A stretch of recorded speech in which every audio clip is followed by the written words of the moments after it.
Assalamualaikum warahmatullahi wabarakatuh. Abdii miidiyaa konnekshinii irraa hangafoota oduu dursuudhaan oduu har'aaf qabannee isin biraan geenna wajjin turam. Ji'a irratti bakkoota adda addaatti kusuufni mul'ateera. Ministeerri nageenyaa filannoo dhaabbata Islaamaa kan majlisaa keessanii hirmaannaa ho'aan geggeeffattanii nagaan waan xumurtaniif baga gammaddan ministeera nagaattu jedheem. Ashama harka fuunee daawwattoota ardii miidiyaa konnekshin kan amma dhageettan kun hangafoota oduu ture amma gara bal'ina hanga oduu keenya irraatiif qabannetti ceenaan wajjin turam.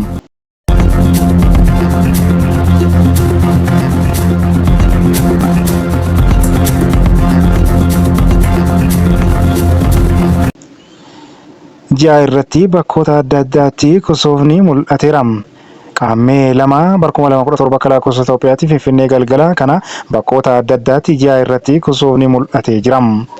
Kutaalee addunyaa fi Itoophiyaattis magaalaa Finfinnee dabalatee kutaalee biyyattii adda addaattis yeroo ammaa kana mul'ataa jira. Sababa kanas masaajidoota hedduutti salaatul kusuufiin sagadamaa jira. Qorattoonni dursanii kusuufni uumamuu akka malu kan tilmaamamu turan ifama kan tilmaamamaa ture yoo ta'u har'a haala suuraa irratti sooshaal miidiyaa garaagaraa irratti maxxanee argaa jirtanii mul'ataa kan jiru ta'uu argameera. Kusuufa ji'aa fi aduu Islaamummaan waa'ee kusuufuu ji'aa akkamitti akka ilaaltu haa ilaallu. Tokko mallattoo humna rabbiiti. Islaamummaan kusuufuu fi ji'aa fi aduu akka mallattoo humna rabbii guddaa Allaahii fi beekumsa isaa bal'aa ta'etti fudhatti. Haala samii kanaa keessatti uumamuudhaan rabbiin waan hundumaa irratti danda'a ta'uu isaa agarsiisa. Akkuma Qur'aanni jedhutti ji'aa fi aduun mallattoolee keessaa tokko.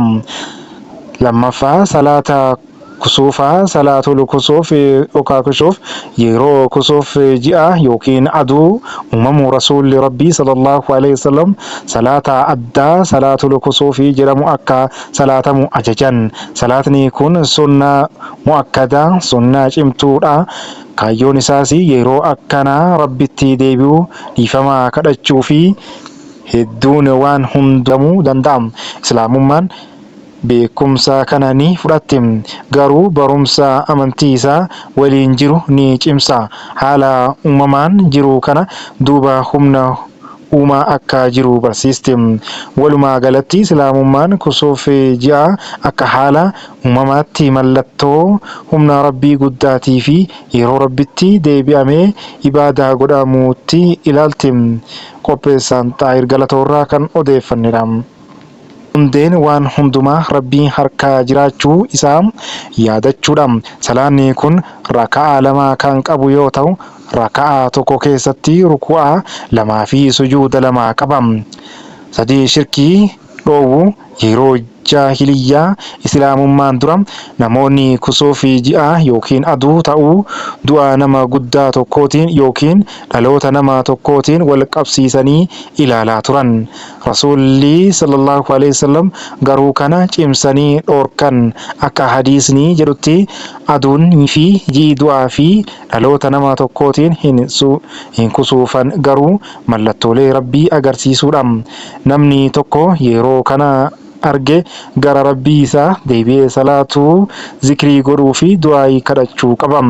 4 dhiifama kadhatuu fi sadaqaa kennu. Yeroo kusuuf ji'a yookiin aduu musliimonni akka dhiifama kadhatan sadaqaa kennan rabbii isaanii faarsan zikrii godhanii fi du'aa baay'isan ni gorfamu. Kunis balaa yookiin adabbii rabbii irraa dhufuu malu sodaachuudhaaf fi rahmata isaa barbaaduudhaaf. 5 barumsa saayinsii Islaamummaa keessatti Islaamummaan saayinsii fi qorannoo hin dhoorkitu. Kusuuf ji'a yookiin aduu saayinsii ammayyaatiin yeroo fi haala sirrii ta'een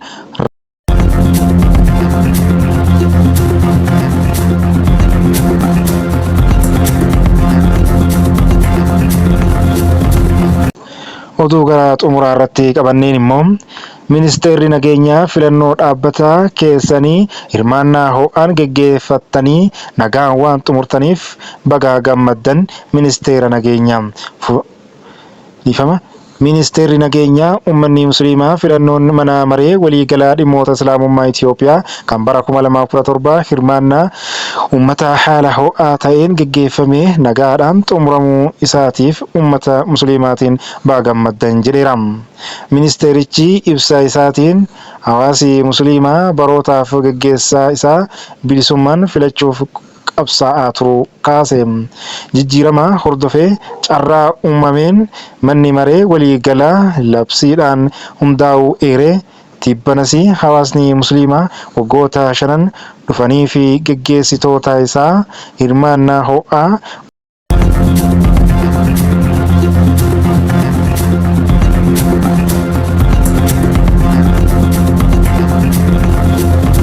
bilchinnaa fi miira itti gaafatamummaa jabaadhaan filannoo isaa raawwateera. Manni maree dhimmoota islaamummaa Itoophiyaatis nagaan karaa misoomaa hawaasaa fi ijaarsa biyyattiin hojii eegale cimsee akka itti fufu abdii qabaachuu ministeerri nageenyaa ibsa baaseen beeksiseera. Daawwattootaa fi dhaggeeffattoota Ardii Miidiyaa Konnekshin oduuf odeeffannoo keenya karraaf qabanne kan waan ga'u biraa qabannee dhiyaatnutti toora Ardii Miidiyaa Konnekshin kan yuutuubaa sabiskiraayib godhaa kan feesbuukaa immoo foloo godhaa tiiktookis dabalatee mallattoo pilaasii rukutuudhaan foloo godhaa telegiraamaanis nu argattu waan wajjin turtaniif galatoomaa turtii gaarii.